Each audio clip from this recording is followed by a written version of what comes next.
This is an iHeart podcast. Guaranteed human.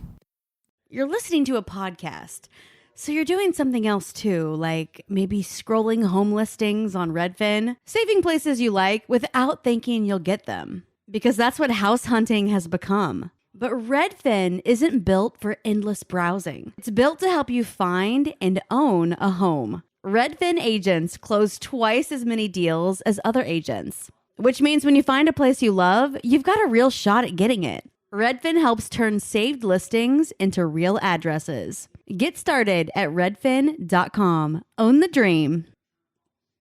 Hey, this is U.S. Olympic gold medalist Tara Davis-Woodhull. And I'm U.S. Paralympic gold medalist Hunter Woodhull. As athletes, our lives are about having a clear path. And a team that you can absolutely trust. So when it came to getting the best mortgage, we chose PennyMac. PennyMac is proud to be the official mortgage provider of Team USA and you. Learn more at pennymac.com. PennyMac Loan Services, LLC, Equal Housing Lender, NMLS ID 35953. Licensed by the Department of Financial Protection and Innovation under the California Residential Mortgage Lending Act. Conditions and restrictions may apply. This is Radhi Devlukia from A Really Good Cry. I absolutely love being outdoors, even if it's just stepping outside for a bit of fresh air between meals or taking a mindful walk to clear my head. But the one thing that can really ruin that is when my feet feel cramped in my shoes. So I switched to ultra running, and honestly, it makes such a difference. What I love most is their signature Ultra Fit Comfort Balance Strength. They have this roomy toe box that lets my toes actually spread and move naturally. So I really appreciate that. And I feel more grounded and balanced with every single step. It's like my feet can finally do their job, using all those little muscles that make me feel stronger the more I move. Whether you are a marathon runner, beginner or advanced, or just getting outside to train, Ultras have become my go-to for running and moving mindfully. They fit so well, they're so comfortable, and they just move with you. Shop now at ultrarunning.com and use my code CRY10 for 10% off. That's ALTRA running.com. Experience Ultra and stay out there. This is Angela Yee from Way Up with Angela Yee. Y'all, Black Girl Vitamins is completely changing the wellness game for us. You know our bodies don't move the same as we get older, and health becomes even more important. BGV, Black Girl Vitamins, is giving us all the supplements we need to stay healthy. I've seen hundreds of ladies online raving about their tasteless collagen powder that made their joint pain practically disappear. I had to try it myself, and y'all, it is the truth. If your body needs help bouncing back, go ahead and check their products out on blackgirlvitamins.co and get 20% off using code Angela Yee. What's accepted that this is the best introduction schema I'm going to put together, and I should just roll with it. My Robert Evans, me. Oh boy, that was rough. That didn't go well. Nope. This is Behind the Bastards, a podcast about terrible people.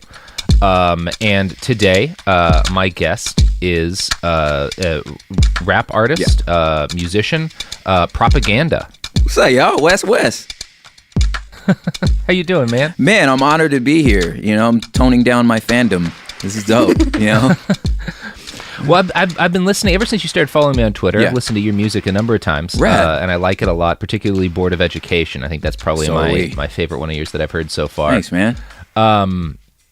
And I thought you'd be a good guest for this episode, especially since you have some like family history with the subject we're talking about. Yep. Before we get into it, do you want to introduce yourself differently than I introduced you? I think it was great. Yeah. No, I hip hop artist, do a couple pods now. One's called Hood Politics, which maybe we'll talk about that later. But and one with my wife called The Red Couch, and I do rap and poetry for a living. I'm LA native, 2 daughters, and a cat now. Frustratingly. Anyway. Oh, I love cats. Yeah, well, you can have ours. Yeah. And do you want to... Should I call you for this episode? Should you want to go by propaganda, or should I call you Jason? It's been shortened to prop. That's been the consensus. Yeah. All right. Kind of we'll go with that. Yeah. All right. So today we're going to talk about the Black Panthers, and specifically the bastards who killed the Black Panthers. Yes. And that's going to involve a lot of talk about what the Black Panthers did, what they believed, which is a subject I find really fascinating. And this was a frustrating episode to write, in part because there's so much that I had to leave out, just because, this is an 11,000 word script. You can only get in so much. This is going to be one. We have a number of episodes like this where like people will hit me up after, but why didn't you bring up this? Why didn't you bring up that? And it's like, that's one of the, when you cover something as complex as the Panthers, you're going to leave stuff out just because we have about 2 hours, 2.5. Yeah. But yeah, you have some family history with this, and I thought it might be good to go into that first. Yeah. So my father was a member of the, South LA. I guess they call it South LA now, but we called it South Central. Chapter of the Black Panther Party in the 60s, or at the end of the 60s, in 1968. My father was a Vietnam War vet. Essentially, as a matter of fact, when we said we were going to do this, I called him to make sure I had my storyline right and facts straight. I don't want to get up here and embarrass myself, But yeah, so he essentially landed from Vietnam back in Los Angeles and almost made a beeline to like 41st and Central and joined the Black Panther Party. And so he was a part of the sort of after school tutoring program. He also was like, basically they all took turns as far as like which we're going to get to, but like the policing the streets. So he was just, standing behind as like, interactions with the police were there because, police brutality was such a big deal. So he was a part of that.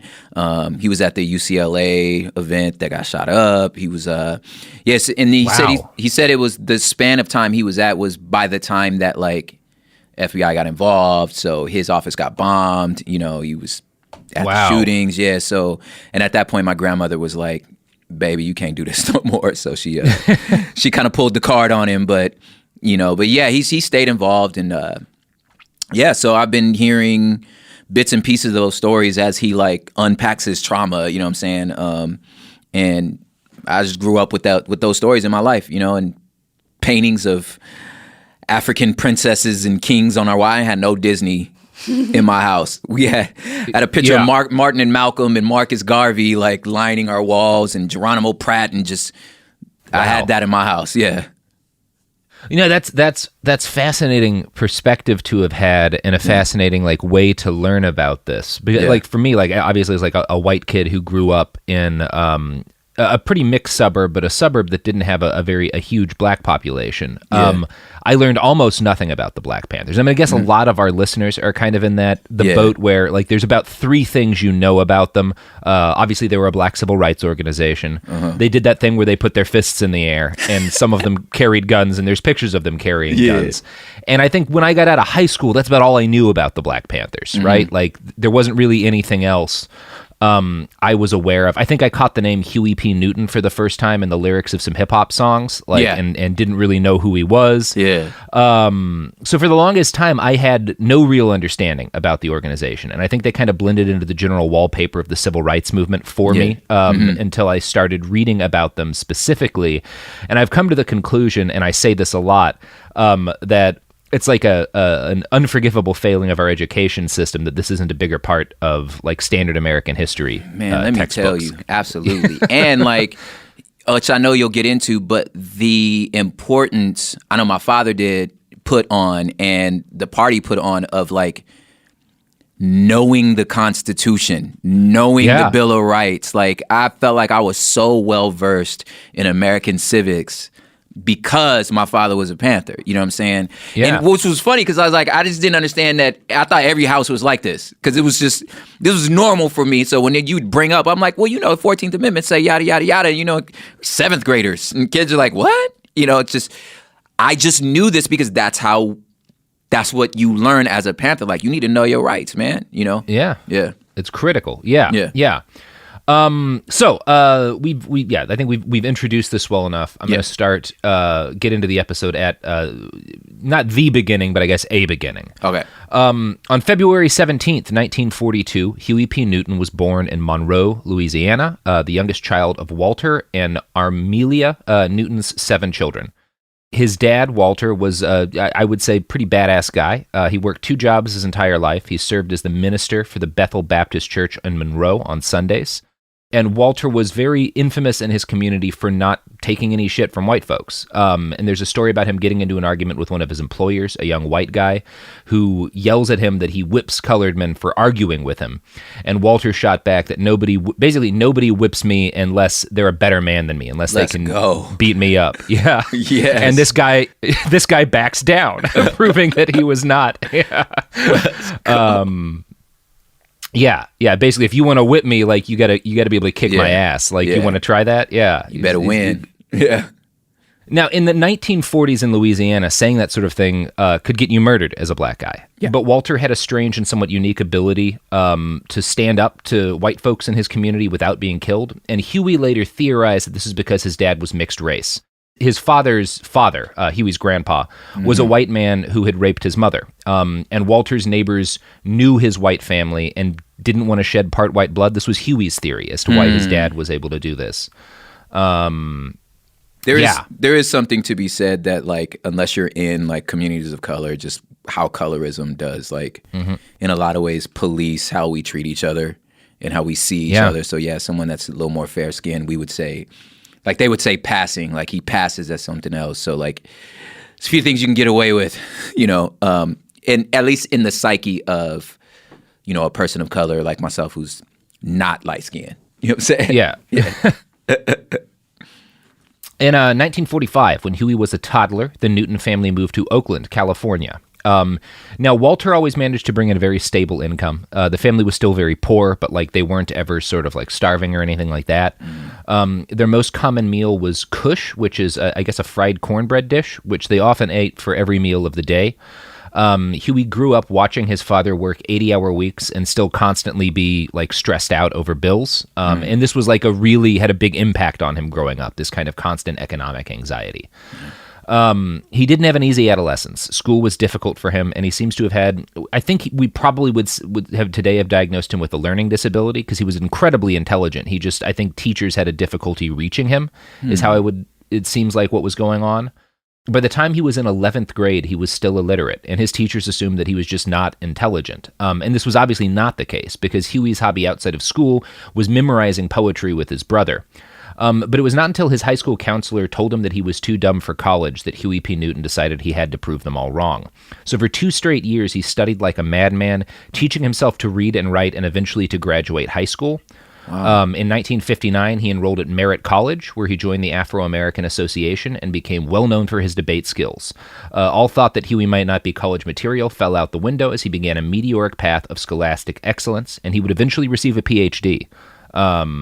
So this seems to me to be a clear case of a kid that maybe just had like his teachers didn't know how to reach him, but like he was brilliant.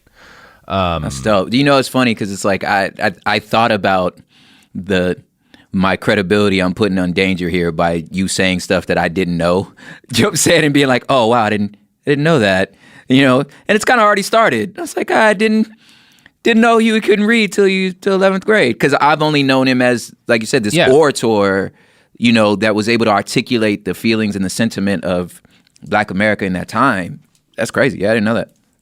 Well, and I think one of the reasons it's important is that from a very early age, he gets this lesson that like the system clearly failed him because it didn't know how to treat him properly, and he had to build a system for himself to elevate himself. And obviously, like, I didn't know any of this until I read a couple of weeks ago. I read a really good book called Black Against Empire by Joshua Bloom and Waldo Martin. That's a really fascinating history of the Black Panther Party. And it's very readable. I would say compulsively readable. It's a really good history. And it's like one of the major sources of this episode. It's very comprehensive and detailed. And I didn't know almost any of this stuff until I read it. So I hugely recommend that. Yeah. And I'm gonna read a quote from it now, discussing what set Huey P. Newton apart from his academic colleagues. Quote, "He had a side that most of the budding intellectuals around him lacked. He knew the street. He could understand and relate to the plight of the swelling ranks of unemployed, the brothers on the block, in his words, who lived outside the law. Newton's street knowledge helped put him through college, as he covered his bills through theft and fraud. But when Newton was caught, he used his book knowledge to study the law and defend himself in court, impressing the jury and defeating several misdemeanor charges." So good. I mean, I'm on board with this guy. Yeah. So, It's that dual consciousness that W. Du Bois talk about. Like your street knowledge and your book knowledge is like, if you got them both rocking, you're unfadable. Well, it's this thing that you brought up earlier where like it's so important, and this is like something the Panthers always emphasize, to have an understanding of the law and your rights. Yeah. In 1962, Huey... sorry. No, I was going to say, I firmly believe this, like, and like I said, like, we built an entire show around it that, like, especially when it comes to, like, politics, specifically geopolitics, like, I have this, like, my belief is, like, if you came from any sort of, like, neighborhood environment, I don't care if it's, like, rural Oklahoma or, you know, inner city Detroit, if you come from a city and you had to navigate, you know, tribes in a city, you understand geopolitics. You just don't, you just ain't got the language for it. You know what I'm saying? So being able to use your own, what we would call like hood antennas to figure out what's happening in, you know, dominant culture world. Like if you have a grasp on both of those, dude, you're undefeatable. Yeah, that does make me, like, I think maybe one of the major issues we have diplomatically on like the international stage is that, number one, so many of our diplomats are guys who like donated money, rich kids who donated money to get the job. But like also nobody who I do feel like somebody with that sort of street experience would do a better job, for example, of doing diplomacy in a place like Baghdad, because you just have a deeper understanding of like kind of the interpersonal relationships necessary to make if you progress had to, you had to convince a bully to not give you a swirly. If you went through that, you know how to come to a negotiation table. You know what I'm saying? especially like if you're Baghdad, you know what I'm saying, and the bully is, you know, the G6, you know what I'm saying, or you know what I'm saying, bullies America. It's like, well, I know how to deal with bullies. So here's how I think we can handle this. You know what I mean? Yeah. Anyway. Now, in 1962, Huey P. Newton met a guy named Bobby Seale at a protest opposing the U.S. blockade of Cuba. Now, Bobby had been born in 1936, about 5 years before Huey, and while Huey was the youngest of 7, Bobby was the oldest child of 3. He'd grown up in Oakland, where both his mother and father worked. Bobby's dad was profoundly abusive, and Bobby grew up kind of accepting that random violence from authority was a regular fact of life, which again would have, you know, be obviously influential in his worldview as he grew up. Now, obviously, when people go through that, there's a number of different ways they react to it, and I think Bobby sort of dealt with it in the healthiest way you can, and became sort of obsessed with fighting bullies wherever he found them. Yeah. At one point, when he was a little kid, he saw another child shove his sister out of a swing. Bobby pushed that kid out of the swing and declared that now everyone on the playground had a right to use the swing. Justice. Yeah. So Bobby joined the Air Force as a young man, both to get out of the house and so he could learn how to use firearms. He was given a dishonorable discharge 3 years in when he hunted down a man who stole from him and beat that guy very badly with a pipe. You can read the story in Bobby's biography, Seize the Time, the story of the Black Panther Party, which is available for free online. I'll have a link to it. Personally, I think the dude that he attacked had it coming. Bobby bounced around for a long time after this, getting whatever jobs he could for a few months at a time before they found out about his dishonorable discharge. By 1962, he was down and out in California, and he took the refuge taken by all such men in that situation. He became a stand-up comedian. Sheesh. I didn't know this about his backstory. Yeah. Don't judge me. He later wrote this. That year I worked as a comedian in 2 or 3 clubs around Oakland and at private parties. I think comedians know a hell of a lot. They know a lot of things that are oppressive and wrong. Yes. Yeah, I like that that attitude. Huey and Bobby Seale met at that protest against the blockade of Cuba, and they were both members of the Afro-American Association together. The leader of that group, Donald Worden, was a confusing man who really liked Castro, but was also a major believer in the power of black capitalism to fix societal injustice. Yeah. He was a bitter critic of mainstream civil rights organizations. Huey P. Newton was initially enthralled by Donald's ideology, but he grew frustrated when, over the course of months, it became clear that this talk was basically all that he felt Donald was good for. He also grew critical of Donald's focus on black capitalism, which he didn't think would do a very good job of liberating black people from the hole that he felt capitalism had dug for them. And again, Huey's this guy growing up with all this economic anxiety. He's not a pro-capitalism dude. I mean, we're still debating this. Yeah. You know, in communities. Yeah. And during this episode, I think we're going to discuss at length a group of people who were distinctly on the fringes of the civil rights movement and often very critical of the men and women in like kind of the mainstream civil rights movement who worked to alleviate American racism through more traditional legal means. And I feel like we should pause right now to talk a little bit about what legally and acceptably working towards equality looked like in this period, because I think we get a sanitized, at least I think as a white kid, I got a very sanitized version of the civil rights movement. Yeah, you got nice. You got nice MLK. Yeah. Well, you ain't get anti-war MLK. You know what I'm saying? Yeah, and socialist MLK. Yeah, socialist and had MLK. guns in his couch MLK. But even more to the point for what we're going to talk about now, what I think I got a sanitized version of more than anything was a sanitized version of how white people reacted to MLK. Yeah. And how people like LBJ reacted to MLK. Yeah. And so we're going to talk a little about now. Yeah. So then, as now, most black people in America voted Democrat. But this should not lead people to believe that the Democratic Party at the time embraced black people as like equal comrades. They were just moderately less racist than the Republicans, and not always moderately less racist than the Republicans. Some state Democratic parties, including the one in Mississippi, banned black people from membership. Members of that state's Democratic Party regularly beat and even murdered black people who tried to register to vote. So black Mississippians developed their own party, the Mississippi Freedom Democratic Party, which focused on registering black people to vote. 3 of the party's activists were kidnapped, tortured, and murdered in 1964, which is the year that the Civil Rights Act gets signed into law by President Johnson. So Johnson at the time was, again, the man who signs the Civil Rights Act into law, played what I would describe as a profoundly cynical and gross game of political brinksmanship with the Mississippi Freedom Democratic Party.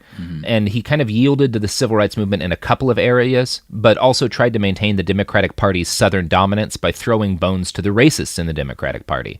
Yeah. And in doing so, he was engaging in like a proud tradition that goes back to Franklin Delano Roosevelt, because during the Great Depression, FDR successfully won the black vote for the first time for the Democratic Party by involving black people in the New Deal and giving them access to social programs and even appointing several black men as advisors. But he kept Southern racist Democrats on board by refusing to take any action against segregation. So LBJ was kind of engaging in what at that point was a decades-old tradition within the Democratic Party. Yeah, and again, these are still the conversations we're having. To this day, like we get. I'm getting my thought here. Like, there's the idea of like, I know you're only helping me because it's expedient for you, right? And then you have, which you'll see in the Black Panther Party too, like these two sides of this coin of like the Marcus Garveys of the world that are like, they're never going to treat us fairly. We will never get a shake here. It's never going to work. Let's just leave. Right. And then you have the other side that says like, no, like my grandparents, my ancestors, like built the damn nation.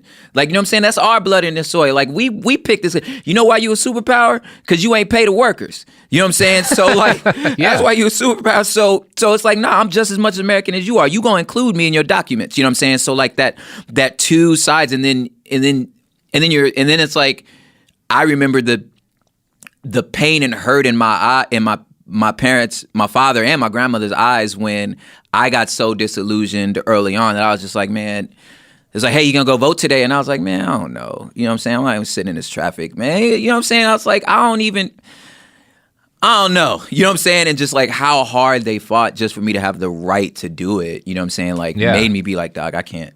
But yeah, just that like, just how hard they fought for me to be able to do that, it really gave me pause. But it's still, that same frustration and where it's just like, these people don't love us. And we just will never know unless it's like expedient for them, that if you pass a civil rights law, it's like, I don't know if you really like me though, Yeah. Yeah. And it's like, that's kind of where LBJ finds himself in this mission. He's a guy who's racist, and he's willing to kowtow to racists. Yeah. He's also not so racist that he's unwilling to push for progress when he thinks it advantages him electorally. A pragmatic he's not, racist. Exactly. A pragmatic racist. Yes. That's a fair way to refer to Lyndon Baines Johnson. Yes. And I'm gonna read a quote from Black Against Empire again, kind of describing how this all comes to a head at the Democratic Party state convention in Jackson, Mississippi in 1964. Quote, the MFDP held a state convention in Jackson in early August and selected 68 delegates to attend the upcoming Democratic National Convention in Atlantic City, New Jersey. President Johnson was determined to maintain white Southern support and worked to undermine the MFDP. On August 12th, Mississippi's Democratic governor, Paul B. Johnson, told the all-white Dixiecrat delegation that President Johnson had personally promised him not to seat the MFDP. The president refused to discuss the MFDP with civil rights leaders and instructed FBI Director Hoover to monitor the renegade party closely and provide regular updates on its activities to the White House. This is not going to be the last time we hear about the FBI in this story. Yeah. Sheesh. So, yeah, basically the MFDP's goal was to try and make enough noise at this assembly that the Credentials Committee would have to call a vote about whether to seat the delegation from the MFDP at the convention that year. And they called a number of people to testify before the committee, including a woman named Fannie Lou Hamer, who was a black activist with the Student Nonviolent Coordinating Committee. Now, she was fired from her job and beaten in jail by black prisoners who were being ordered probably under the threat of death from white policemen to attack her. Yeah. So basically, she gets thrown in jail for registering people to vote, and the cops tell other people who are in prison or who are in jail with her, like, beat the shit out of this lady or we'll deal with you. And this is what Fannie Lou Hamer says at the Jackson convention. Quote, the first Negro began to beat, and I was beat until I was exhausted. After the first Negro was exhausted, the state highway patrolman ordered the second Negro to take the blackjack. The second Negro began to beat. I began to scream, and one white man got up and began to beat me on my head and tell me to hush. One white man, my dress had worked up high. He walked over and pulled my dress down, and he pulled my dress back up. All of this on account we wanted to register, to become first-class citizens. And if the Freedom Democratic Party is not seated now, I question America.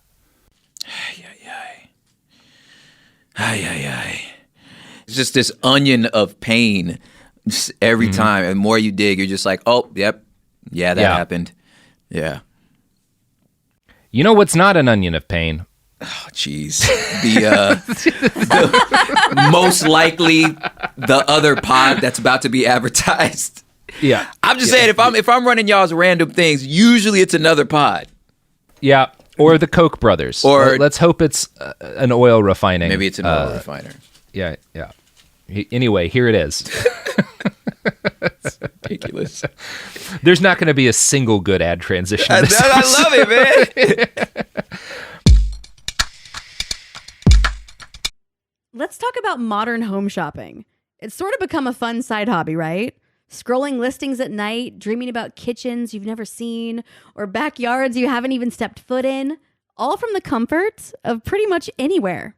Redfin knows a lot of people like you want to own, but are stuck in this browsing mode loop. That's where Redfin flips the script. With listings that update within minutes and tours you can book right from the Redfin app, you can see your dream home the moment it appears. Now, liking a listing is easy, but actually landing it, that's where Redfin comes in. Redfin has over 2,200 agents with local expertise. And Redfin agents close twice as many deals as other agents. That means they want to help you win, not just window shop. Redfin is built to help you go from just looking to wait, this could actually be home. So become the newest neighbor on the block.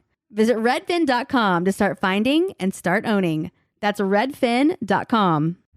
Hi, I'm Cindy Crawford, and I'm the founder of Meaningful Beauty. Well, I don't know about you, but I never liked being told, oh, wow, you look so good for your age. Why even bother saying that? Why don't you just say you look great at any age, every age? That's what Meaningful Beauty is all about. We create products that make you feel confident in your skin at the age you are now. Meaningful Beauty. Beautiful skin at every age. Learn more at meaningfulbeauty.com. This is Radhi Devlukia from A Really Good Cry. I absolutely love being outdoors, even if it's just stepping outside for a bit of fresh air between meals or taking a mindful walk to clear my head. But the one thing that can really ruin that is when my feet feel cramped in my shoes. So I switched to ultra running, and honestly, it makes such a difference. What I love most is their signature ultra fit, comfort balanced strength. They have this roomy toe box that lets my toes actually spread and move naturally. So I really appreciate that. And I feel more grounded and balanced with every single step. It's like my feet can finally do their job, using all those little muscles that make me feel stronger the more I move. Whether you are a marathon runner, beginner or advanced, or just getting outside to train, Ultras have become my go-to for running and moving mindfully. They fit so well, they're so comfortable, and they just move with you. Shop now at ultrarunning.com and use my code CRY10 for 10% off. That's ALTRA running.com. Experience Ultra and stay out there. You've never been one to settle. Stand down or stand still. You're a lifelong learner, energized by excellence. There's a fire inside you you can't ignore. You've got competition to outrun, momentum to build on, and your own high standards to meet. Stop now? Not a chance. At Capella University, we help you catch what you're chasing because you've always had the drive. Now, go earn the degree. Capella University. What can't you do? Visit capella.edu to learn more. We're back. So we just talked about Fannie Hamer and her speech at the Mississippi Democratic Conference, and it caused enough of an uproar and it gained enough national sympathy because it was televised that LBJ couldn't just completely ignore the MFDP. So she gets up and kind of pulls at people's human heartstrings. Like most people are pretty racist back then, but they're not inhuman, and something like that makes them feel terrible. And so they're like, yeah, maybe we should seat this delegation, which LBJ feels he can't do because, again, he's trying to kowtow to the racist contingent of the Democratic Party. Yeah. So he's put in this situation where he has to deal with them, but he also is not willing to actually deal with them. So instead, he brings in his vice president, history's greatest monster, Hubert Humphrey. And Hubert's job is to deal with this problem, which is, again, the problem is black people wanting to vote without being murdered. Yeah. The problem is the Constitution. Anyway, go on. The problem is the Constitution, that pesky document. Damn it. Yeah. So Humphrey meets with the MFDP delegation, and he tells them that they're not going to be seated, but that the president is willing to compromise by letting what he called educated professionals from the group, one of whom was white, sit with the Mississippi delegation at the convention. Humphrey refused to let Miss Hamer sit with the delegation, saying the president will not allow that illiterate woman to speak from the floor of the convention. Sheesh. So that's, yeah. Yeah. Now, the MFDP, to their credit, refuses to compromise, but that wound up not mattering because this was all a scheme in the first place. While they were meeting with Humphrey, LBJ had the party announce that the MFDP had reached a compromise with the Democratic Party. The whole thing had been a double cross, so he'd put them in that meeting so they wouldn't know that this was going on, and then by the time it was announced, they have to either spoil the whole convention and the election, which obviously matters to them because civil rights is on the docket, or just let him get away with this shit. Oh my gosh. So LBJ kind of wins this round. And it sucks. But what happened there, the double cross in 1964, was really widespread knowledge, particularly in the black community. And it infuriated many people who felt the civil rights movement had mainly achieved cosmetic victories. Malcolm X addressed these people when he said, quote, now you're facing a situation where the young Negroes coming up, they don't want to hear that turn the other cheek stuff. No, there's a new deal coming. There's new thinking coming in. There's new strategy coming in. It'll be Molotov cocktails this month, hand grenades next month, and something else next month. It'll be ballots or it'll be bullets. It'll be liberty or it will be death. The only difference about this kind of death, it'll be reciprocal. Yep. Yeah. Yeah. Very famous speech. Very famous quote. Yeah. That ballot and bullet speech, man. Yeah. Resonates too deep. Yeah. It resonates, and if we're, obviously the story of the white sort of people generally referred to as the founding fathers. Yeah. Almost all of them were deeply racist. Yeah. But there is this, one thing that's really interesting to me, there is this similarity in sort of the language anyone fighting for what they perceive as liberty tends to use, because Malcolm X's ballot or the bullet speech, very similar to Nathan Hale's liberty or death speech, which is really fascinating to me. Yeah. That's a good catch, man. You're a really astute young man. So February 6th, 1965, we're going back to Bobby Seale and Huey P. Newton now. I just wanted to give that sort of context of how frustrating and futile it would have felt to try to do this legally and respectably by kind of the mainstream attitudes.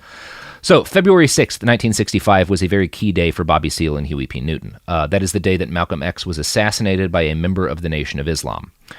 This made Bobby so angry that he grabbed a bunch of bricks from his mother's garden, broke them in half, and started tossing them at the cars of any white people who drove by. He vowed to make himself into a motherfucking Malcolm X. Millions of black folks across the country were incensed by Malcolm X's death, and 6 months after his assassination, the Watts neighborhood of Los Angeles was host to something that looks very close to a civil war, the Watts riots.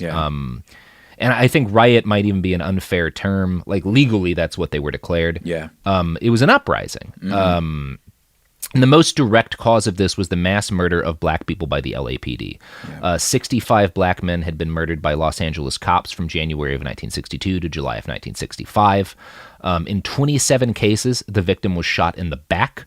Only one of these murders was actually ruled an unjust homicide, though, and this was a case where 2 cops were literally playing cops and robbers with real guns and accidentally murdered a newspaperman. Sheesh. Yeah.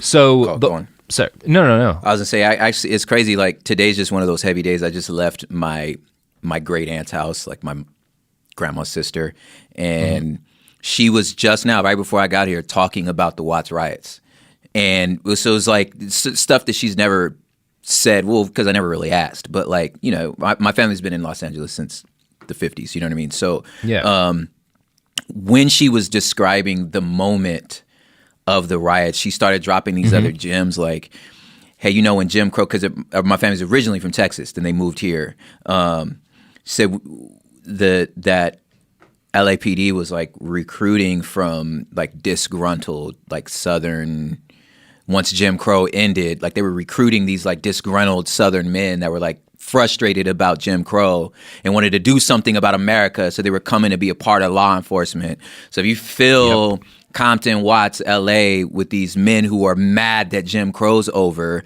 it's a powder keg. It's gonna explode. Yeah.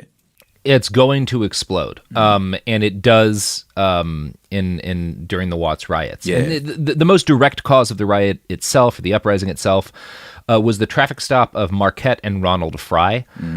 Both men were pulled over by a highway patrol cop, and a crowd gathered while they argued with him. The crowd got very angry when the police started beating Rena Fry, their mother, with a blackjack when she came in to intervene. So they start beating this middle-aged woman with, you know, blackjack's basically, it's like a big leather beat stick, I guess is the best way to describe it. So the Watts riots deserve an episode of their own. For now, what's worth noting is that large numbers of, the police would call them rioters, I would prefer to call them protesters, fired on police helicopters with rifles. Huge numbers of guns were stolen. The police chief compared the violence to Vietnam, and so did black activists on the street who were interviewed by journalists at the time. 34 people, most of whom were black, were killed in the violence, and mostly by police. Now, all of this, the failures of conventional politics to provide an effective remedy to racism, the death of Malcolm X, and the Watts riot, all of this helped spur a massive surge in revolutionary black activism in the United States in the mid-1960s. Now, Huey P. Newton and Bobby Seale were already very politically radical when this happened, and they'd flirted over the years with a series of different groups, including one called the Revolutionary Action Movement. Ram argued that black people were a colony, had basically been colonized by American white people, and that the struggle for black liberation was part of the global struggle against colonialism, which was then happening. You know, we're in the post-World War II period. All these different colonies around the world are starting to either fight for their freedom or protest for it. And Huey's brother Melvin joined RAM, but Huey was kind of frustrated by the fact that he felt the organization preferred posturing and intellectual discussion to direct action. He became convinced that none of these ideological organizations could reach black people on the street who didn't have like a thorough grounding in political theory.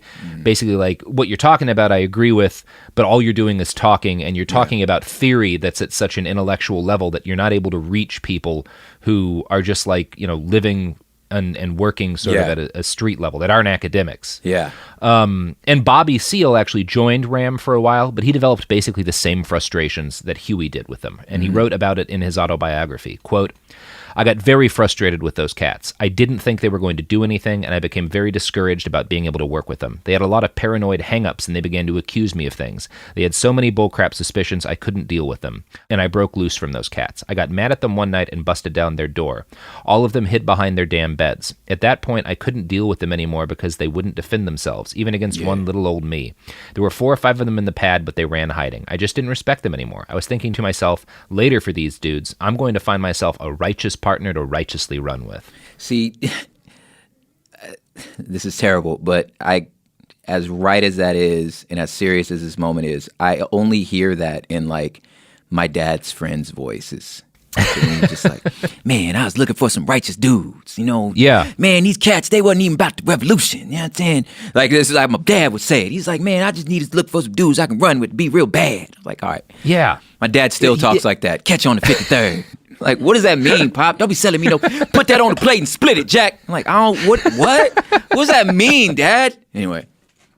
The whole his whole autobiography is written that way, and it's part of why I really enjoy it, because it's not something I had much exposure to, and I enjoy that sort of like the language he uses. I like it a lot. Yeah, he's a righteous dude, almost poetic cadence to it. Yeah. Yes. So the partner that Bobby Seale wound up finding was Huey P. Newton. Now, the two had known each other for a while, and they'd always gotten along, but they drifted politically in slightly different activist circles. But now, after the Watts riots, they decided to create a new organization together, the Seoul Students Advisory Council. And they weren't the only people who created it, but they were 2 of the founding members. Yeah. Now, they organized protests against the draft for black students because they felt that, like, without sort of being treated equally, they shouldn't be expected to fight for the country like without consenting to in the same way. Yeah. And they also worked to have black studies courses added to merit college curriculum. And in this last one, they were successful. Huey suggested the group should next get involved in fighting police brutality. But before this project could really get off the ground, Huey and Bobby wound up running straight into some police brutality of their own.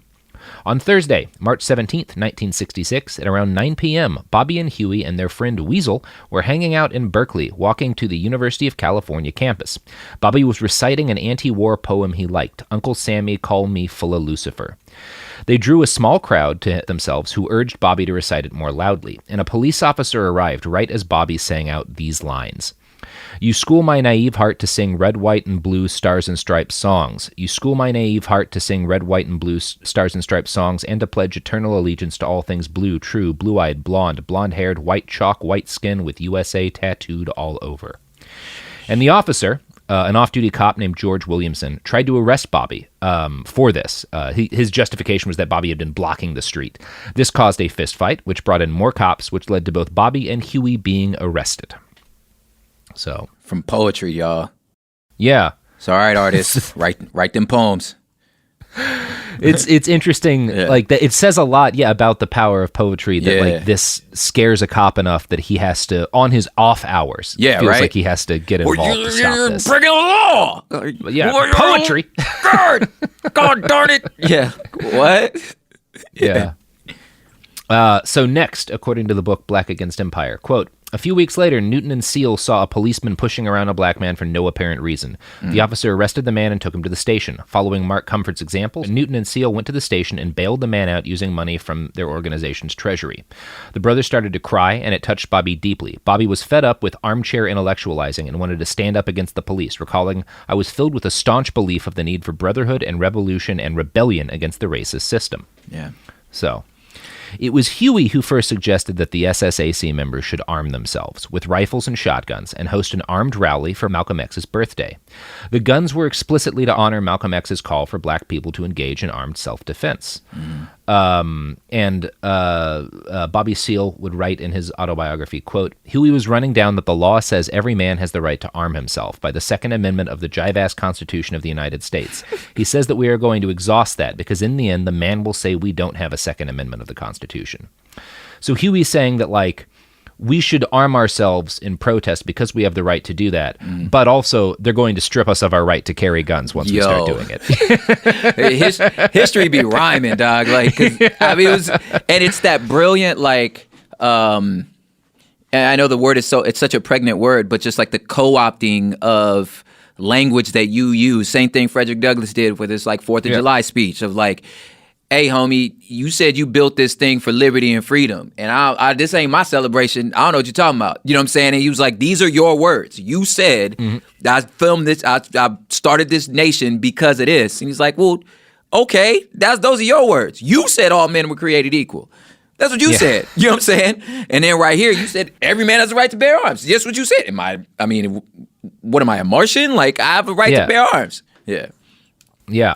Yeah, and Huey thought that the presence of firearms would also help to draw in the people he called the brothers on the block, more than waving protest signs and placards, because a lot of those guys were involved with like different like gangs and stuff, and they understood guns, and they weren't political theorizers. And he was like, "This is something that I think I can get them on board with." The other members of the SSAC thought this was too risky. Bobby Seale was the only person who backed Huey's plan.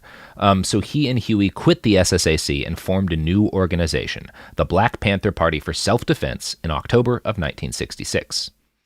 And during his studies, Huey had done research into the state of California's laws, and he'd learned that it was actually legal for Californians to openly carry firearms in public, even loaded ones, provided those weapons were not pointed at anyone in a threatening manner. And it's interesting, when you read modern stories about this by like mainstream news sources like the Chicago Tribune, they'll always say it was a loophole in the law. I was like, it's not a loophole, it was just legal. The law. It was just the law that you could do this. You know what I'm saying? Yeah. He didn't find a loophole. This is the law. That's what it says. Or was the law.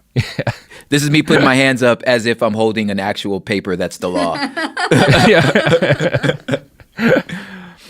Now, this was not entirely Huey's idea. He'd also read about the actions of a group called the Community Alert Patrol, or CAP, over in the Watts neighborhood of Los Angeles. After the uprising, CAP had been formed to watch police in black neighborhoods.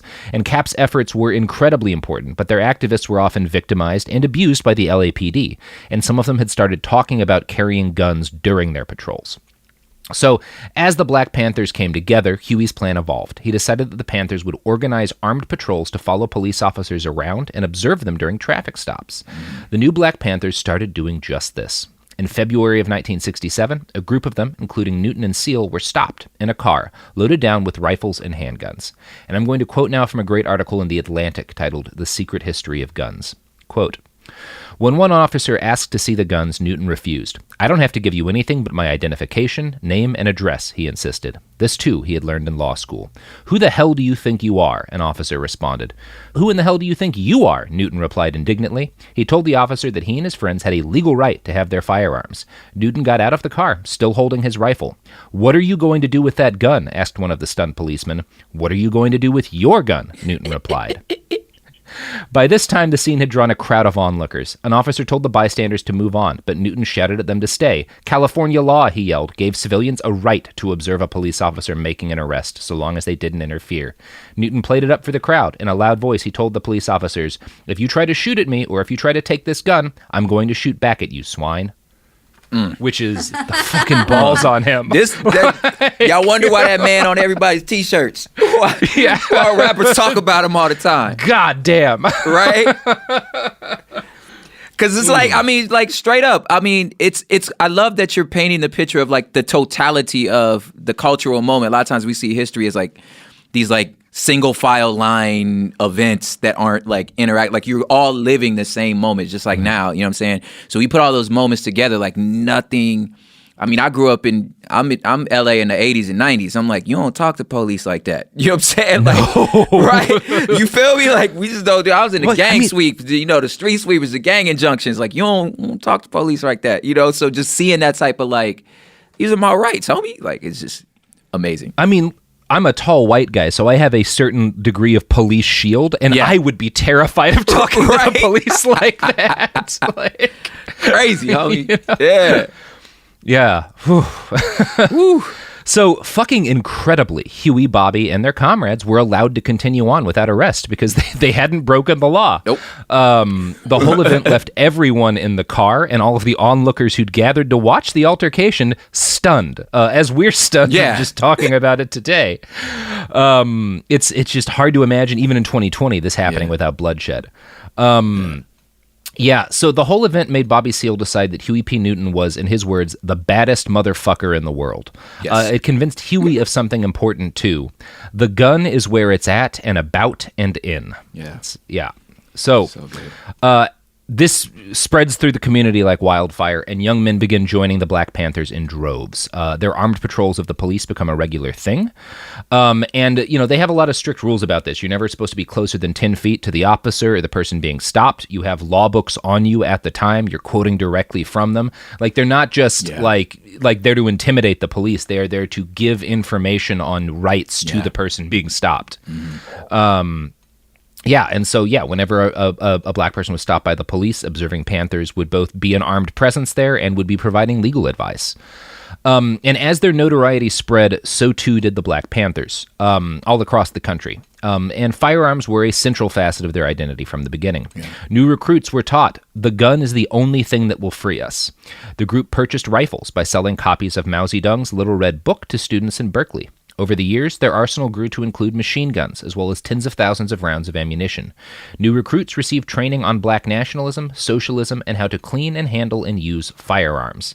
It's also worth noting during this period that we talk in my audiobook, The War on Everyone, we talk a bit about how KKK groups, white supremacist groups, are easily able to buy and smuggle machine guns and other military-grade weaponry from the army, from like racists in the army at this point. And the Black Panthers do the same thing from black people in the army. Yeah, like they're getting machine guns and weaponry directly from the military. I probably shouldn't share this, but I'm going to all trillion of your followers. But like, I just found this out on Thanksgiving that like my Uncle Charles was like doing that. Like he was selling. First of all, he said he was selling like engine parts in like Munich when he was when he just like to like civilians, like just selling parts out here, just like selling guns out in San Francisco, like Uncle Charles. It's like I was like, what? He's like, yeah, he got discharged because he was selling weapons. Sorry to any of my cousins listening, y'all. He's passed away now, so I mean, statute's over. Yeah. It's a situation where there's a lot going on here, but both the Panthers and the KKK, not that there's any moral equivalency between the groups, but they both suspect that a massive civil war is coming. Either it's going to break out or the bombs are going to fall, and in the wake of the nuclear apocalypse, there's going to be fighting between, like racists and non-racists or black and white, depending on your perspective. Yeah.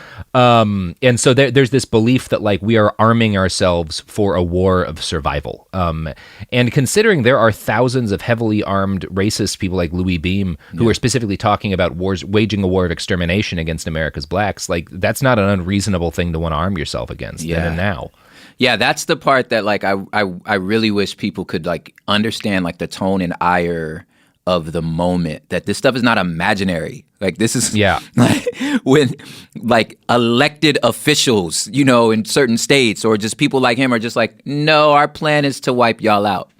Yeah. You know what I'm saying? Like, you're not like ambiguously racist. You're not like kind of Nazi light. You know what I'm saying? It's like, nah, we trying to wipe y'all out. Yeah. Yeah. And it's like, this is something I come to a lot in the modern day, where it's like, your opinions on gun control. There's a lot of different attitudes on that. I will listen to them, but I can tell you from experience talking to a lot of people in a lot of parts of the world, when someone wants to exterminate you, there's nothing you'd rather have in your hand than a gun. Absolutely. It's again, like for like the invention of the modern day, I say modern with quotes as a historian, of Crip and Blood, like the invention of the street gang, specifically growing up in Los Angeles, put such a different taste in your mouth about guns. You know what I'm saying? So it's like, so like it's hard for me to like, you have my father that's like, no, what are you talking about? It's your civil right, man. People finna go, you know what I'm saying? They're like, look, Whitey gonna come get you. You know what I'm saying? And then you got the streets that's like, if you pull a gun out, then that means that like, yo, I'm not a civilian. Like, so when somebody stops you and it's like, hey, where you from? You know what I'm saying? If I got a weapon on me, it's like, oh, you signed up for this gang life, but if you don't have one, it's like, man, look, I'm a square. I'm on my way to basketball practice. So with that sort of like juxtaposition, sometimes it's hard for myself to get my brain around it. You know what I'm saying? But at the same time, if knowing, again, the context that these people are living in, Syria, Mosul, you know what I'm saying? Like these people who live in these contexts, it's like, nah, this is not an option.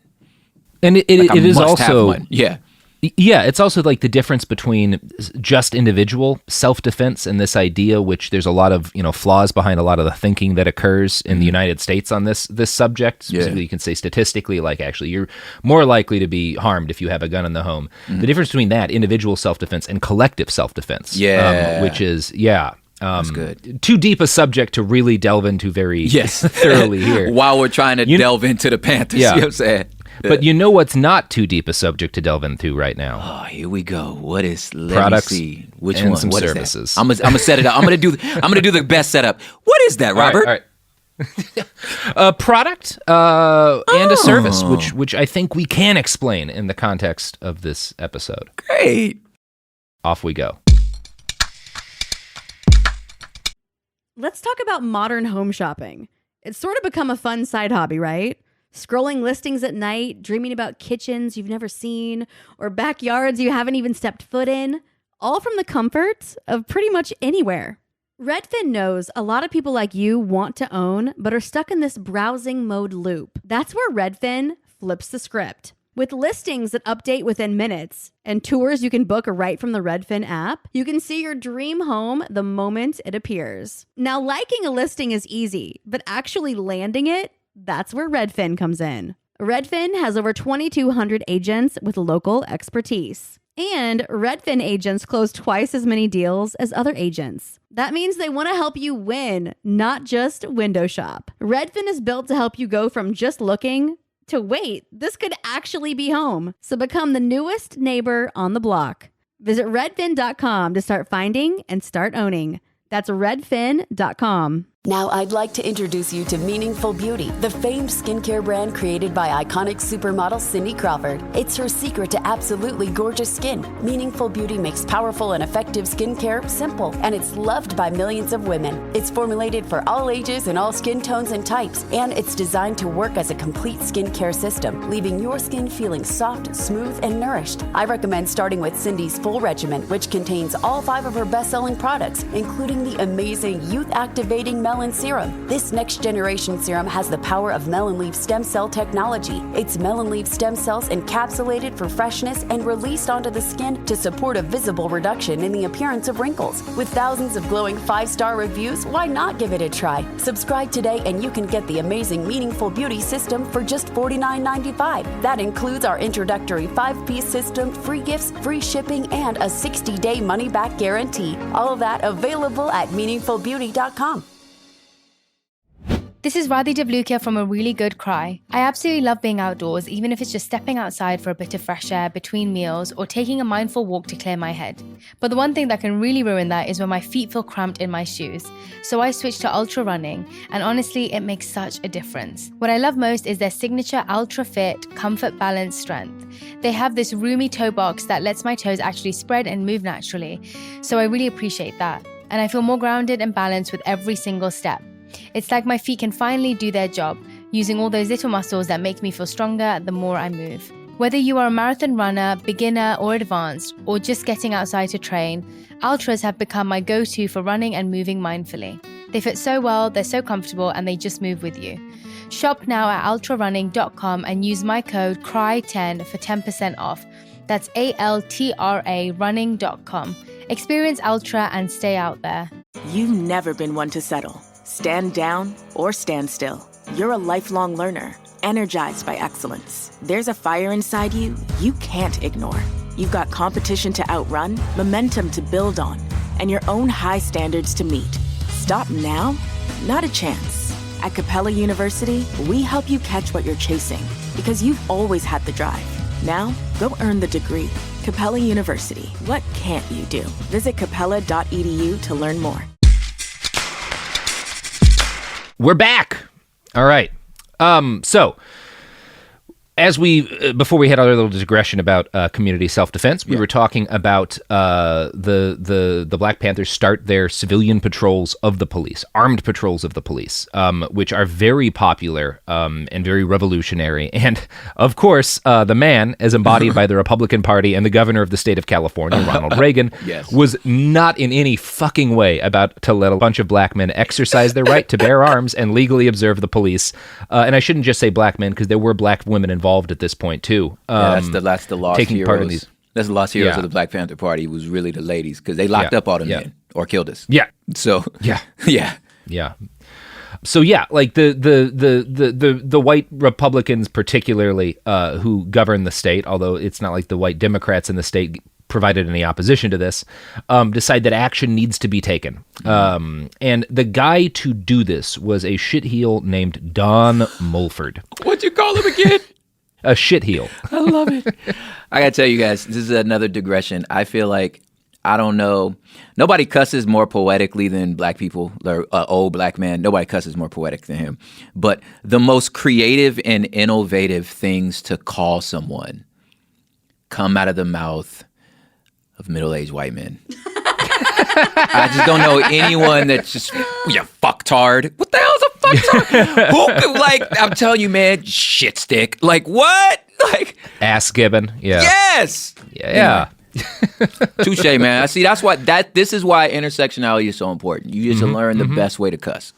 Oh, so multiculturalism really improves the use of obscenities. Yes. It's critical. Yes. Don Mulford. Mulford was the community assemblyman for Oakland, and in April of 1967, he proposed the Mulford Act, a bill that would strip Californians of their right to carry firearms in public. The Mulford Act was a pure act of legal targeting against the Black Panthers. And I'm going to quote again from that Atlantic article. Quote, Republicans in California eagerly supported increased gun control. Governor Reagan told reporters that afternoon that he saw no reason why on the street today a citizen should be carrying loaded weapons. He called guns a ridiculous way to solve problems that have to be solved among people of goodwill. Yo, interesting that he doesn't... Read that to Republicans now. Tell that to a cop. Right? I mean, that's so funny to me. I'm just like, okay, y'all know not even 34 years ago, you were saying literally the opposite of what you're saying right now. Yep. Yeah. Yeah, in a later press conference, Reagan says he doesn't know of any sportsman who leaves his home with a gun to go out into the field or to hunt or for target shooting who carries that gun loaded. And he says the Mulford Act should work no hardship upon the honest citizen. And of course, the NRA completely backs the Mulford Act. No problem with it at all. All on board this shit.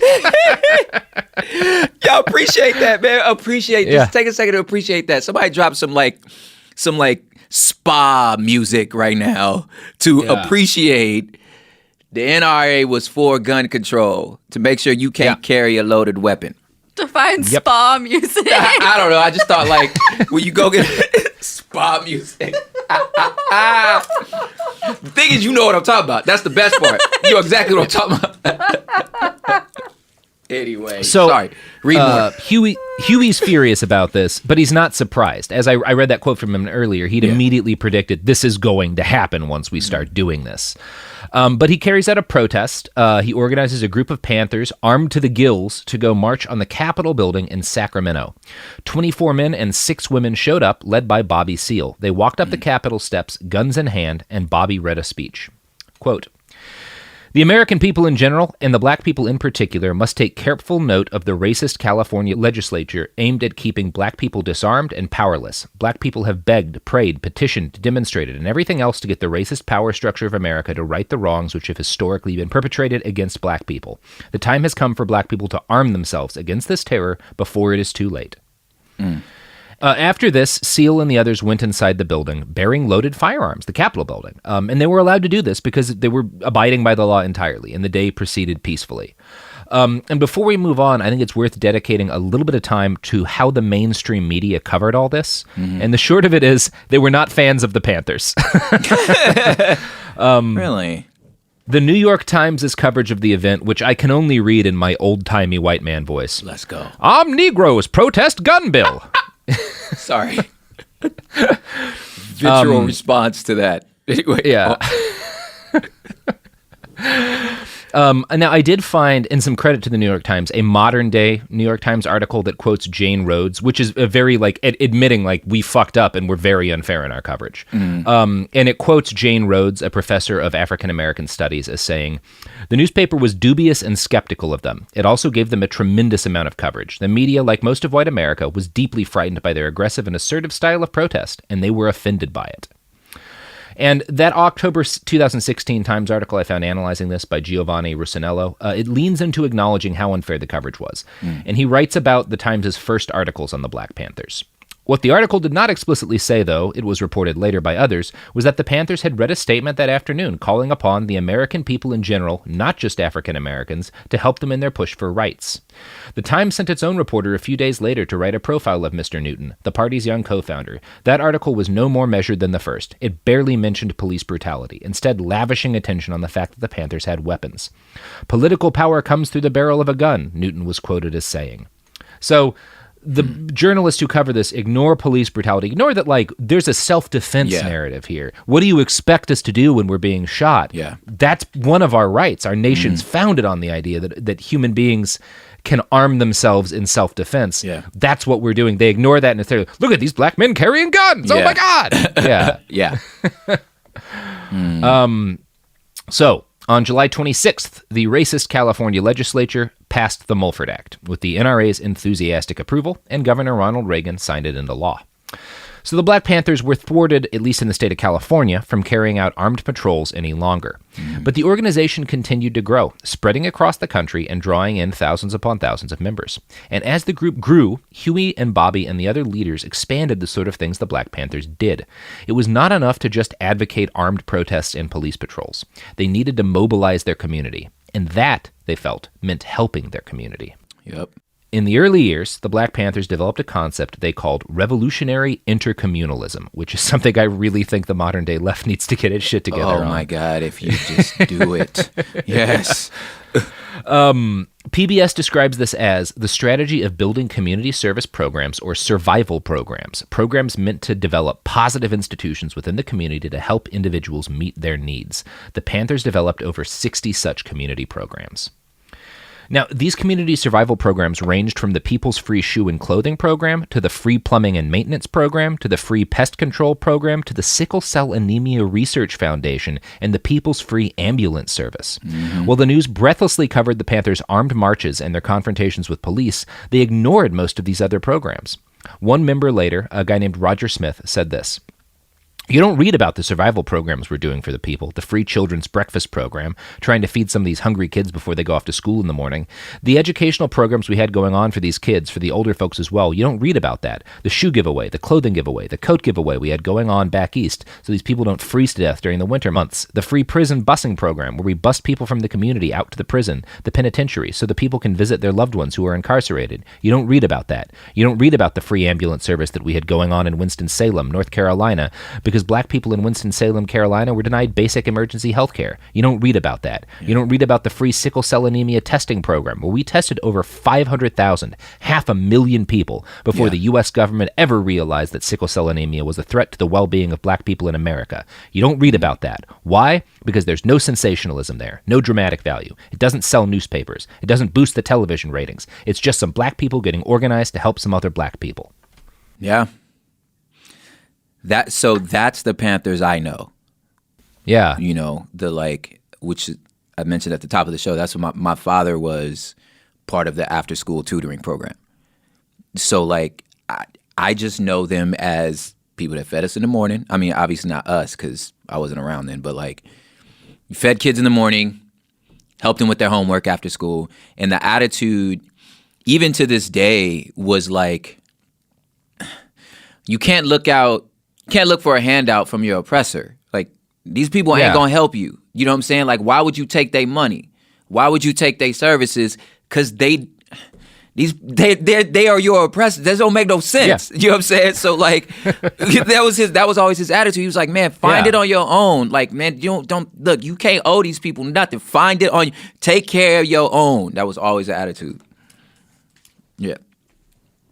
Yeah. That makes a ton of sense. Yeah.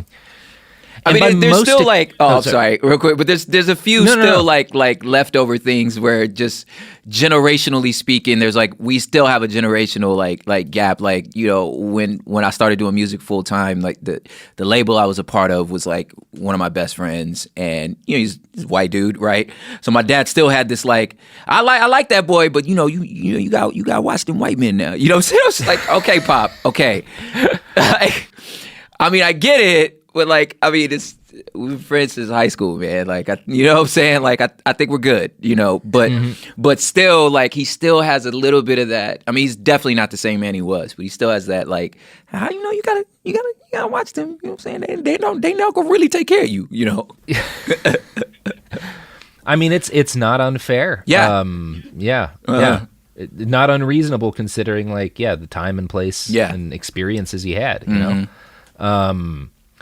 And I do think, like, you have to open the story of the Black Panthers by talking about armed self-defense, the police patrols, the guns, because that is how it really started. Absolutely. But I do think even a lot of, like, people on the left who admire, like, particularly white people on the left who admire the Panthers, they focus a lot on that part because it is, again, and not enough on what really is the most revolutionary part of the Panther program, which is the survival programs. Yeah. The I don't know if the book got into it or maybe we'll get to it later, but just the actual, like, provable success rate, you know what I mean, of like the provable results, like this actually worked. You know what I mean? I mean, blood testing 500,000 come on now, black people for sickle cell anemia, like before the government realizes it's a problem for black, like that's huge. That's an enormous effort. Yeah. That's like a state level effort. Yeah. That is all community volunteer driven. It's amazing. Yeah.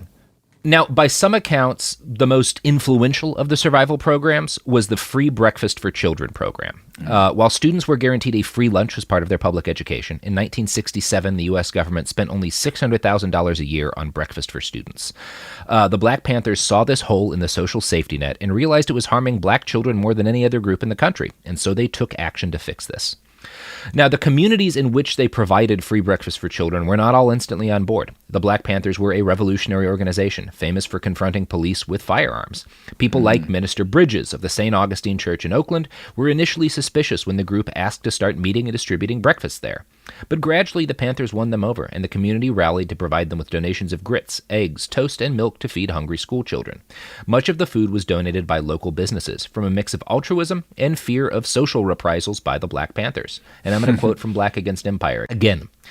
At times, the Panthers' cajoling blended into harassment and strong-arming. Far more common were boycotts and pickets of businesses that refused to assist the programs. Equally common was the tactic of calling out or publicly shaming those who refused to help.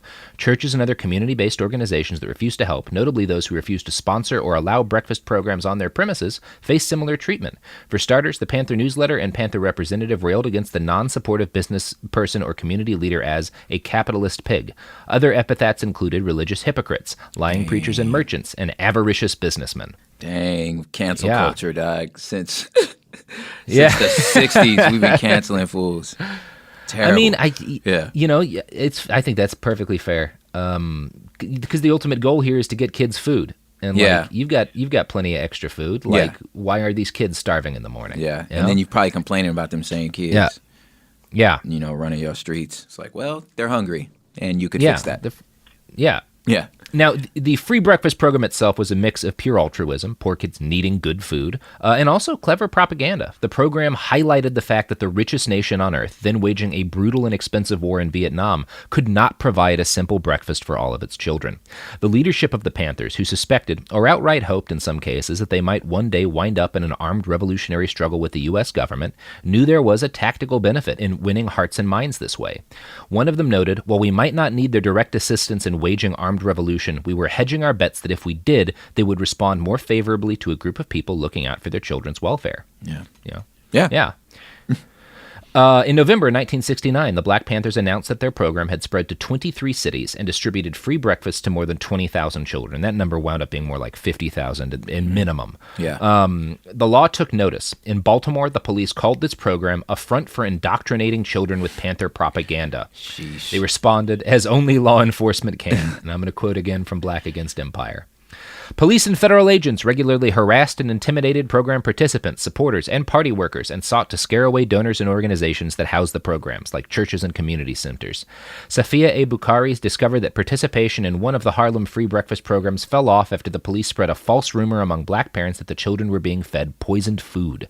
A police disinformation campaign in Richmond, California suggested that the party used free breakfast for children program to spread racism and foment school riots. Student participation began to decline. forcing local Panther leaders to combat the official disinformation.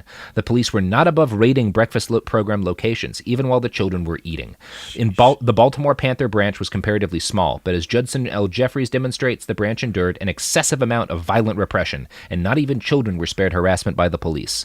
One morning, the Baltimore police disrupted the children's breakfast, barging menacingly onto the premise. A witness recalled, they walked around with their guns drawn and looked real mean. The children felt terrorized by the police. The police were like gangsters and thugs. Dang. Yeah. You're just getting breakfast, homie. Just trying to feed kids breakfast. Trying to get breakfast. Yeah. Wild. Now, eventually, the state decided that the danger of this propaganda of the deed, as I think Bakunin would have called it, was so great that the only reasonable response was to start providing American children with free breakfasts.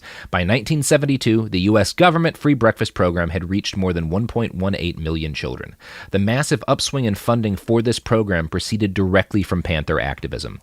Norma Matume, a former Panther, said this in an interview with Eater.com. I really do believe that the government expanded their program because of the work we were doing. I don't think the government wanted to be outdone by a community-based organization, especially the Panthers. I really think we were very instrumental in school food programming. Yo, I'm positive. I'm positive that's what happened. Yeah. Yeah. Hey, man. What do we? It's like, hey guys, are these poor 3/5 of a human's people out humanizing us? Like, what do we? What do we do? What are we doing? Yeah. Yeah, and it's remarkable the amount of fear that was generated by the Panther breakfast program, and in some cases it was more than the fear they had as a result of the armed confrontations by the Panthers. Yeah. And there's sizable evidence of this. You're putting ideas in their brains. And you're getting ideas in the old skull. You know, start thinking they don't need the government at all. Yeah. You know what I'm saying? Oh, yeah. We shouldn't have never gave them no money. Mm-hmm. Sorry. On May 27th, 1969, J. Edgar Hoover, director of the FBI and gigantic piece of shit, wrote this in a memo. One of our primary aims in counterintelligence as it concerns the Black Panther Party is to keep this group isolated from the moderate black and white community which may support it. This is most emphatically pointed out in their Breakfast for Children program, where they are actively soliciting and receiving support from uninformed whites and moderate blacks. So yeah. It's crazy how like they immediately assume they're uninformed. Yeah. It's like, oh, you must not know. It's like, no, I know what they're doing. Yeah, I know what they're doing. They're feeding our kids. I can read. Feeding the kids. It's just feeding the kids. Well, you know they're socialist. Well, if socialism means my kid doesn't starve, maybe I like socialism. Yeah. Here's the thing. I can't pay for breakfast, and y'all not helping me get it. Yeah. So you call them whatever they want. You call whatever you want. I'm gonna come get some breakfast for my children. Yeah. But you know, it says a lot about the state of the government, about the nature of capitalism, about the nature of law enforcement, that the free breakfast program was one of the things that scared the FBI director the most. Yeah. And in part 2, we're going to talk about J. Edgar Hoover's plan and the nationwide law enforcement campaign to take down the Black Panthers. I can't wait for you guys to learn this stuff. Yeah, so this is a behind the Bastards episode. We're not talking mostly about bastards in this one, but you need the setup to really understand how shitty the bastards are. Yeah. Love it. So, Prop, this has been the end of part 1. You want to drop a couple of plugs at the end, and we will sail out until Thursday. Oh, my God. Yeah, so website is Prop Hip Hop, which is also all of my sort of social media handles, Prop Hip Hop. That's for tour dates, for my own podcast, again, called Hood Politics. I believe politics is just gangbanging in nice suits. So we just kind of like explain your headlines just in gang terms to help you understand what's going on. Just hit me on the website and the social medias, Prop Hip Hop. Yep. And I'm sure folks who are listening who are really knowledgeable of the Panthers will notice there's some crucial stuff we left out from this period. We haven't talked about some important figures. We haven't talked about like the 10-point program. We're going to get to a lot of that in part 2. Right. It's kind of impossible to like do this all chronologically. I just kind of had to set it up the way it made sense as I was writing. I was prepared to, before you even asked to be on the show, I was prepared to have like mercy for you because it's such a big thing. You know what I'm saying? And it's like, I'm pretty sure there's other episodes where there were other people that were like grossly well familiar with like whatever he was going to talk about that I just didn't know nothing about. You know what I'm saying? So like in the R. Kelly episode, I was like, you didn't grow up on 90s R&B. You're not going to know some of these deep cut things that I know. I'm like, man, cut the guy some slack. You know what I'm saying? Anyway. So I was prepared to give you. So I'm telling all the listeners too, man, cut the homie some slack, dog. Like, you know what I'm saying? Can't cover everything. Yeah, and we'll get to I think a lot of it in part 2. You know, as much as is possible in 11,000 words and 2 hours and change. Yes, sir. But that's going to be on Thursday. You can find all the sources for this on BehindTheBastards.com. You can find me on Twitter at iWriteOK. You can find this podcast on Twitter and the gram at @BastardsPod. And you can buy shirts on TeePublic, and that's the damn episode. We'll be back with part 2. Skadoosh. Oh, I have another podcast that exists on the internet called Worst Year Ever. And if you want to learn about another community of people who have been ignored by law enforcement and the media reacting to violence and using community self-defense to protect themselves, we just did a 2-part episode on a chlorine gas attack on a furry convention and everything that resulted from that. So check I was that listening out. to it on the way. That's really good. It's really good. Yeah. Okay. That's really your good. plug. Yeah, it's really good is my plug. Yeah. This is really That's good. a double plug. Triple plug. It's so good. Right. Now the episode's actually over.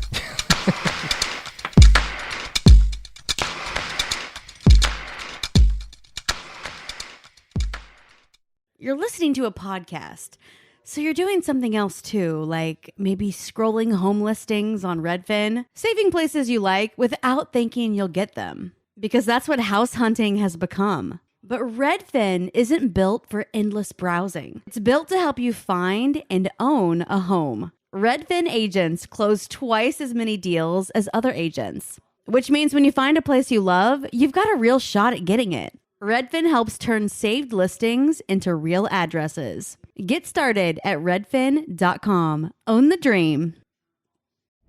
This is Radhi Devlukia from A Really Good Cry. I absolutely love being outdoors, even if it's just stepping outside for a bit of fresh air between meals or taking a mindful walk to clear my head. But the one thing that can really ruin that is when my feet feel cramped in my shoes. So I switched to ultra running, and honestly, it makes such a difference. What I love most is their signature ultra fit, comfort balance strength. They have this roomy toe box that lets my toes actually spread and move naturally. So I really appreciate that. And I feel more grounded and balanced with every single step. It's like my feet can finally do their job, using all those little muscles that make me feel stronger the more I move. Whether you are a marathon runner, beginner or advanced, or just getting outside to train, Ultras have become my go-to for running and moving mindfully. They fit so well, they're so comfortable, and they just move with you. Shop now at ultrarunning.com and use my code CRY10 for 10% off. That's ALTRA running.com. Experience Ultra and stay out there. This is Angela Yee from Way Up with Angela Yee. Y'all, Black Girl Vitamins is completely changing the wellness game for us. You know our bodies don't move the same as we get older, and health becomes even more important. BGV, Black Girl Vitamins, is giving us all the supplements we need to stay healthy. I've seen hundreds of ladies online raving about their tasteless collagen powder that made their joint pain practically disappear. I had to try it myself, and y'all, it is the truth. If your body needs help bouncing back, go ahead and check their products out on blackgirlvitamins.co and get 20% off using code Angela Yee. The new Chicken Bacon Ranch Street Chalupas at Taco Bell. You can't get just one. Okay, so that's not like some marketing hyperbole. You literally can't get just one. They come in twos. So like, if you want just one, you're going to need to find a friend who loves slow roasted chicken, bacon, and avocado ranch sauce. Or a friend of a friend, or have an awkward conversation with a complete stranger to see if they're obsessed with chicken, bacon, and avocado ranch. Or you could just like eat them both because you're obsessed with slow roasted chicken, bacon. Okay, you get the idea. The new Chicken Bacon Ranch Street Chalupas at Taco Bell. At participating Taco Bell U.S. locations for a limited time while supplies last. This is an iHeart podcast. Guaranteed human.